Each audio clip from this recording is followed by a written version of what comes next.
think this gospel lesson is kind of hard because we don't get it exactly what Jesus is up to with it. It's kind of hard because the man comes to Jesus and they have this nice conversation about the law and, loving the Lord your God with all your heart and soul and strength and mind and so forth. And it seems like a good conversation, and they seem to come into agreement, and Jesus says to the man, "You're not far from the kingdom of heaven." But then it says, nobody dared to ask him any questions after this. And it's kind of like, so why should that be? That all of a sudden, this period of Jesus' ministry in which people were coming to him and asking him questions and challenging him and debating him, but asking honest questions too. Why should this all of a sudden come to an end with this conversation? Why would that be? For that matter, it just seems like a kind of an awkward thing when Jesus says to the guy, "You're not far from the kingdom of heaven." And maybe it's because we don't get the full meaning of when Jesus says, "You're not far from the kingdom of heaven." And I think that we hear that sentence with adult ears. I think that's the reason. We hear that sentence with adult ears. All right? Imagine this. Imagine that you're driving along the road from here to there with small children in the back seat. You're driving from here to there, okay? And you've been driving for quite a while, all right? And after you've been driving for quite a while, eventually a small voice comes from the back seat and asks the question, "Are we there yet?" Okay? And your answer, of course, is going to be, "Not much farther." Okay? We're not far. Okay, now, that's what adults say, because yes, of course, as far as adults are concerned, if we're driving 300 miles and we've already gone 200 miles, relatively speaking, the next 100 miles is not that much farther. But when a child says, "Are we there yet?" they don't want to know we still have 100 miles. They want to know yes or no. No, we're not there. They don't want to know, are we farther? So, Jesus says to this man, "You're not far from the kingdom." But would a child maybe hear the words of Jesus as saying, "You're not in it yet"? And maybe that's why people stopped asking him questions, because this was a really good conversation. It was a really good discussion. It sounded like Jesus and this guy were in agreement as to what it was all about, obeying this commandment, loving the Lord your God with all your heart, soul, strength, and mind, and your neighbor as yourself. Yes, this is the greatest commandment. It's better than all burnt offerings and sacrifices. And Jesus looks at him and says, and it's the wisest answer ever, and Jesus looks at him and says, "You're not there yet." And maybe nobody asked him any more questions because they said, "Well, if this guy isn't there yet, where else, what else is there left to do? We don't know what else to do."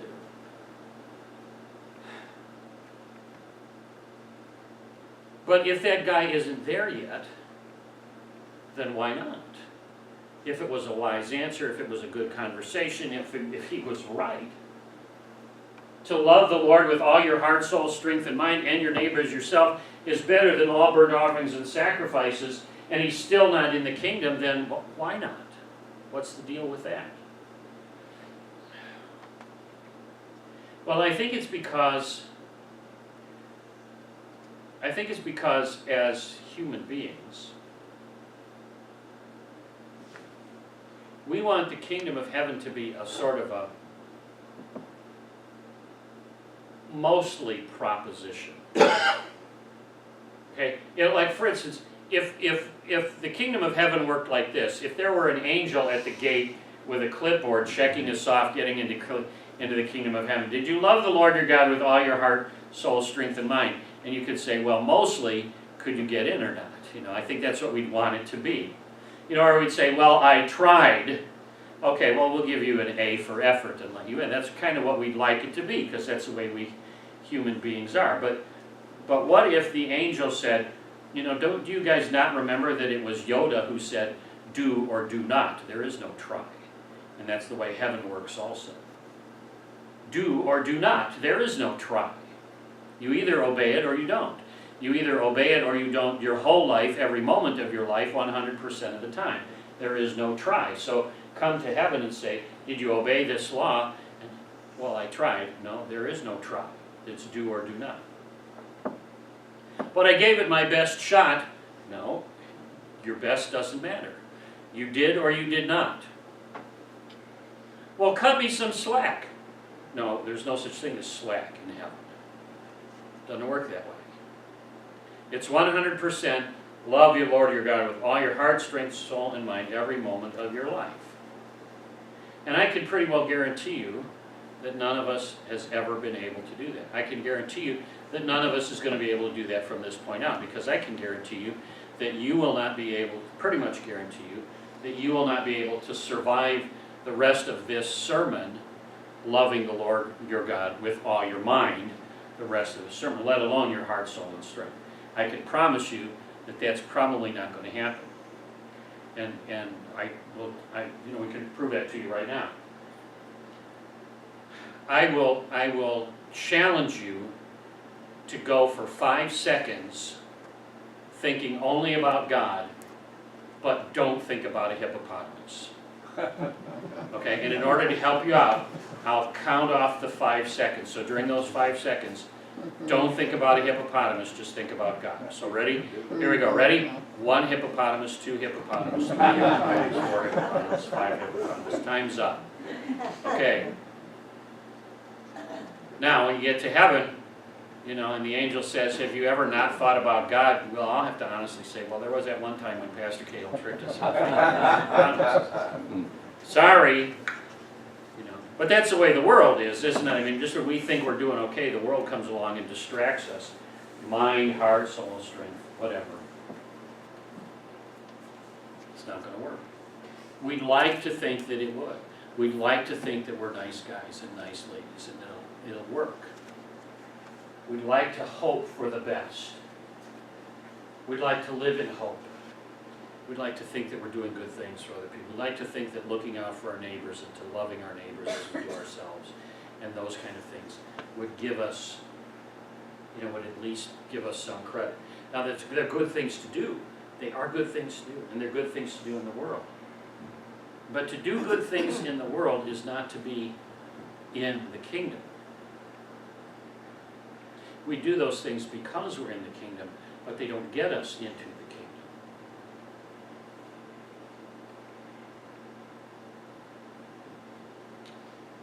Last week, on Saturday, there was a terrible event that happened in Pittsburgh when a man walked into a Jewish community that was at worship and shot a bunch of people and killed them, and just sent the whole place into turmoil, and the whole city of Pittsburgh into turmoil, it seemed like. Yesterday, a week later, as that same worshiping community gathered for worship, not only they, but a whole bunch of other people surrounded them and worshiped and gathered with them and stood with them. People of the Jewish faith and Muslims and Sikhs and Christians and others just stood around them to support them. It was a good thing to do. And a number of other people did that in other cities in this country and all over the world. And they followed hashtag show up for Shabbat. You know, it's just kind of a good thing. They showed up.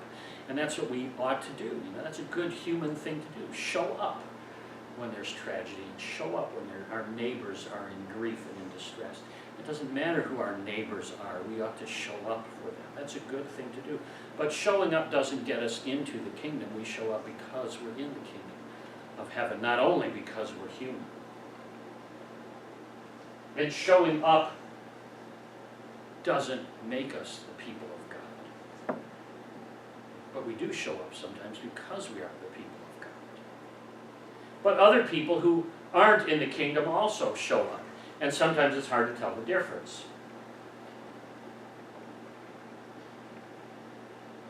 me tell you another story, a little bit different story. Also from last week, but the day before last Saturday. My wife and I had Aiden, whom some of you know, 6-year-olds, at the Akron Zoo on Friday. And we were there pretty much by ourselves. Not too many other families there because nobody in Akron had the day off from school. Aiden did because he goes to school in Akron. So we were there, maybe a half a dozen other families were there. And we had the place to ourselves. But there were a number of workmen who were setting up for Boo at the zoo. So they were doing some things.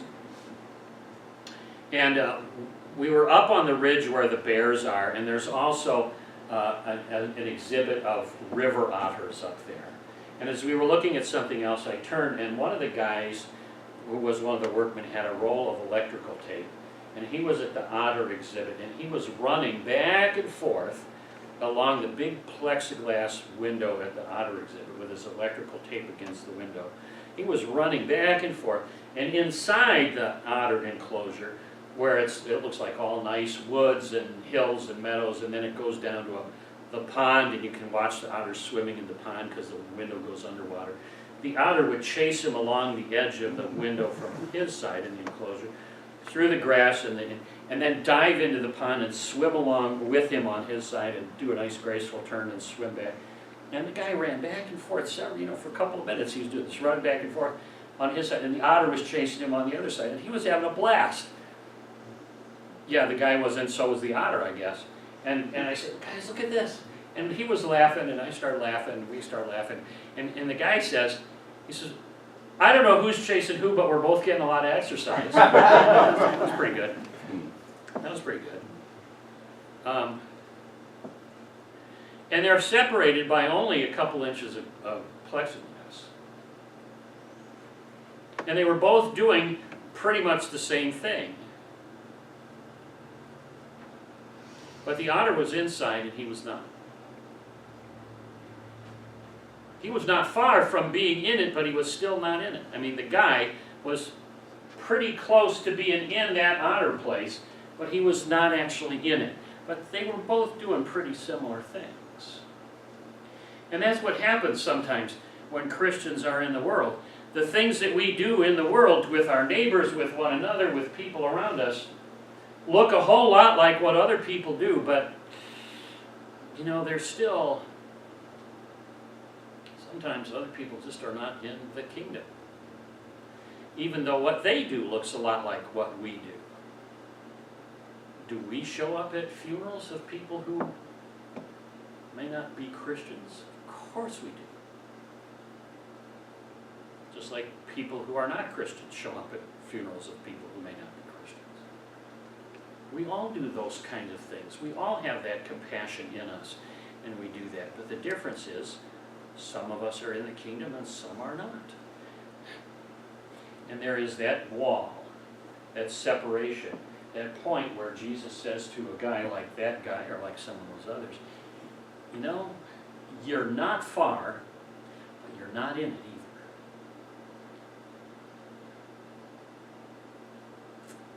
either. And that guy at the zoo, the only way that he could rightfully be in it with that otter would be if somebody with authority would come and say, I will unlock the gate and let you in. If he tried to get in by himself, there's no way he could do it. But if somebody from authority, like one of the zookeepers, would come along and say, I will unlock the gate and let you in, he had the authority to do that, then the guy could get in and run with the otter instead of on his side of the wall. And the only way for someone to actually be in the kingdom of heaven is for somebody in authority to say, I will unlock the door and let you in, and that person is Jesus. No matter how much we do, and no matter how well we obey, and no matter how humane we look, and no matter how compassionate we are, and no matter how wonderful the things human beings do for one another in times of grief or sorrow, or even in joy and happiness, no matter what happens, unless somebody comes with authority and says, I will let you into the kingdom, there still is that gap that prevents them from getting in, that prevented us from getting in. And it wasn't until Jesus, who was the Son of God, who left the throne, it wasn't until he left the throne of God on high and came down to earth and became a human being and took on our humanity and suffered under Pontius Pilate and was crucified and died and was buried and descended into hell and rose again and ascended again into heaven and now is seated at the right hand of the Father. It wasn't until that person with the authority of God himself came and did all that he unlocked the gate to let us in. We don't get into the kingdom because we served and loved the Lord with all our heart and soul and strength and mind. We don't do that. We don't get into the kingdom because of that. We get in because that person with authority came down and brought us in.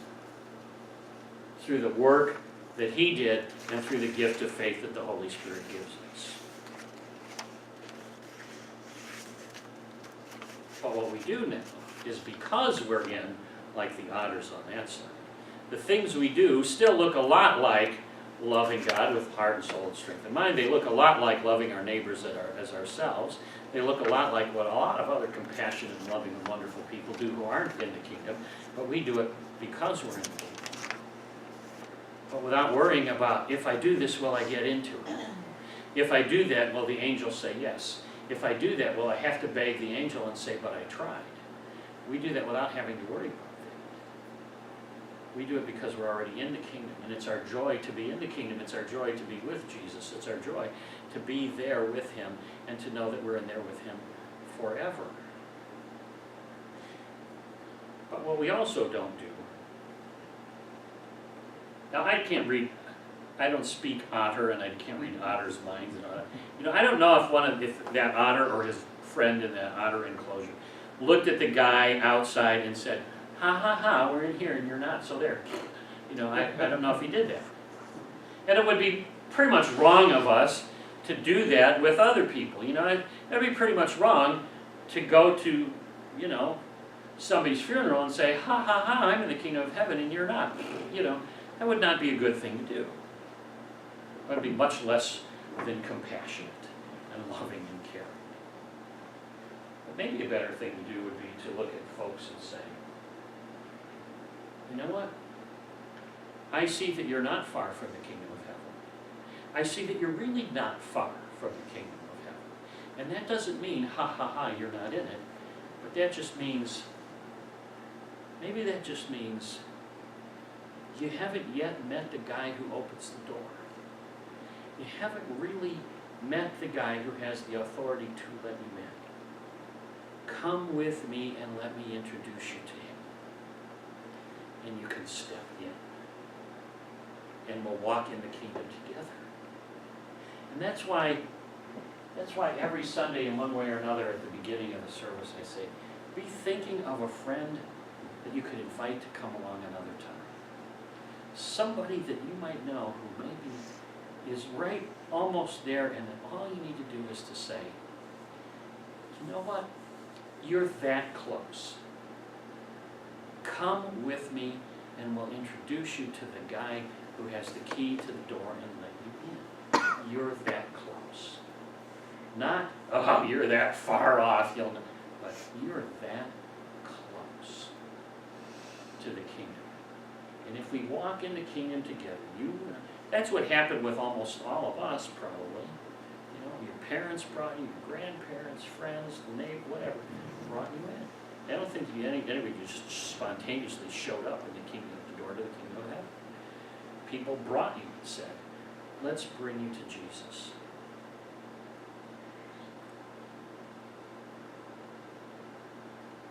And there, we can love the Lord our God with as much of our heart and soul and strength and mind as we can. We can love our neighbors the way we do ourselves as much as possible without worrying about some angel or somebody else going, you know what, it's do or do not, there is no try. We can say, yeah, that might be true, but the suffering and death of Jesus is there to forgive our sins and erase all our shortcomings. And we don't do these things because we try to get into the kingdom. We do them because we're already there. And we live that way because it's the kingdom life. In Jesus' name, amen.